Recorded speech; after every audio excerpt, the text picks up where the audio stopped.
ምስር ወጥ ሙያ ይፈልጋል ብዬ ከማስባቸው የወጥ አይነቶች አንዱ ነው። እኔ ብቻ አይመስለኝም እንደዚህ ማስበው። ያው እንግዲህ ወቅቱ የጾም ነው። አብዛኞቻችን ቤት እንግዳ ቢመጣብን ለራሳችንም ብዙ ጊዜ እንደ ቀይ ወጥ የምንጠቀመው ምስር ነው። እስኪ ዛሬ ቆንጆ የምስር አሰራር ላሳያችሁ። እኔ በዚህ መልኩ ስሰራው በጣም ስለምወደው ለእናንተም ከጠቀማችሁ ብዬ ነው። የመጀመሪያው ሀክ ሽንኩርቱን በእጃችሁ ከታፉት፣ ልዩነት ስላለው ነው እንደዚህ ማለት። ለምስር የሚሆነኝን እንደዚህ ልጬ ከትፋለሁ። ከጎን ደግሞ ለሽሮ የሚሆነኝን የተፈጨ ስለነበረኝ ሽንኩርት እሱን እጠቀማለሁ ማለት ነው። በእጅ ሲከተፍና ፍሬሽ ሽንኩርት ሲሆን በጣም ነው የሚያጣፍጠው። ሽንኩርታችሁን ለማብሰል ጨው ተጠቀሙ። እሱ እስኪበስልልኝ ድረስ ከጤና ባልትና የተላኩልኝ የባልትና ውጤቶች ነበሩ። ከእናንተ ጋር ነው እየከፈትኩ ያለሁት።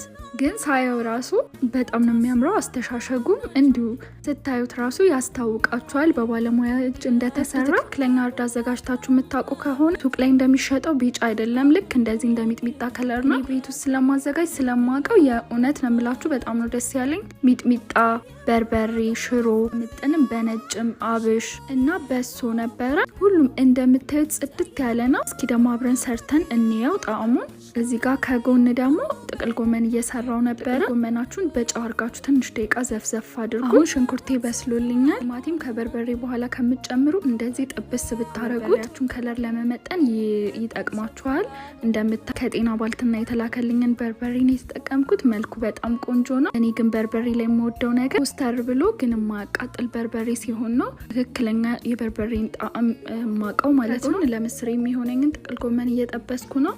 በመሀል ድስጣችሁ እንዳይዝ እያያችሁ እያማሰላችሁ ውሃ ጠብ እያረጋችሁ እዚህ ጋር ነጭ ሽንኩርት አድርጌ በደንብ አማስለዋለሁ ማለት ነው። ውሃ ትንሽ ጠብ እያረጋችሁ የምስር ቁሌት በደንብ ነው መታሸት ያለበት። ጥቅል ጎመኔንም እንደዚህ ከጎን እየሰራው ነው ማለት ነው። እንደምታዩት አላሳርፈውም ምስሩን። እዚህ ጋር መከለሻ አድርጌ አሁንም ድጋሚ እንደዚህ ውሃ ጠብ እያረኩኝ ዘይቱን እንደዚህ ሲተፋልኝ ነው የበቃው። እዚህ ጋር ምስር ሳታጥቢ እንዳትሉኝ፣ እኔ ቤት ተለቅሞ በደንብ ታጥቦ ደርቆ በንጹህ ዕቃ ነው የሚቀመጠው። መስራት ስፈልግ እንደዚህ ነው አውጥቼ የምጠቀመው። ጥቅል ጎመኔም እንደዚህ እየደረሰ ነው። ታዲያ ምስራችሁን ከጨመራችሁን በኋላ ትኩስ ውሃ ነው ጠብ የምታረጉት። እሱን እያረኩ ከለሩ የምፈልገው እስኪመጣልኝ ድረስ ጠብ እያረኩኝ ያሻው አቁላለዋለሁ ማለት ነው።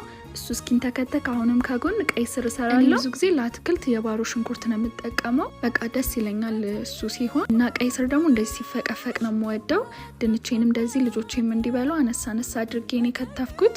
መረቅ እንዲኖር ስለምፈልግ እሱን ትንሽ ውሃ አድርጌ እንደዚህ ጥደዋለሁ። ምስሬም እንደዚህ ሆና ደርሳልኛለች።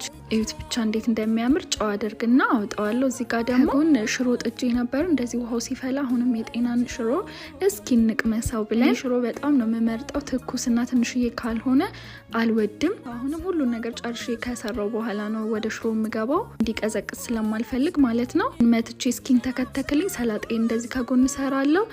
ቀይ ስሬም እንደዚህ ደርሷል። ቃሪያና ጨው አድርጌ አወጣዋለሁ። ሽሮም እዩት እንደምታዩት ደርሷል። የሽሮ ችግር ምንድነው? የማያበላሽባችሁ ነገር የለም።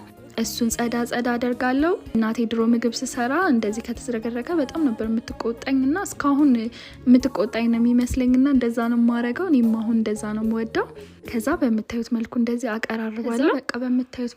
አቀራርባለሁ። ምስሬም እዩት ከለሩ እንዴት እንደሚያምር። ጣዕሙም ደግሞ ከምነግራችሁ በላይ ነው የሚጣፍጠው። በርበሬው እንደዚህ እንደምታዩት አይደለም፣ ጭራሽ ነው የማያቃጥለው። ጣዕሙም በጣም ቆንጆ ነው። ታውት በቃ ሽሮው እንዴት እንደሚጣፍጥ ማርያምን የምሬን ነው የምላችሁ። በጣም ደጋግሜ ነው የበላሁት። በጣም ነበር የጤና ባልትናን አካውንት ከስር ሜንሽን አረግላችኋለሁ። ስልክ ቁጥራን ደግሞ ኮሜንት ሴክሽን ላይ አረግላችኋለሁ። አላት ደውላችሁ እዘዟት። ፎሎ፣ ላይክ፣ ሼር፣ ኮፒ ሊንክ እንዳትረሱ። አመሰግናለሁ። ባይ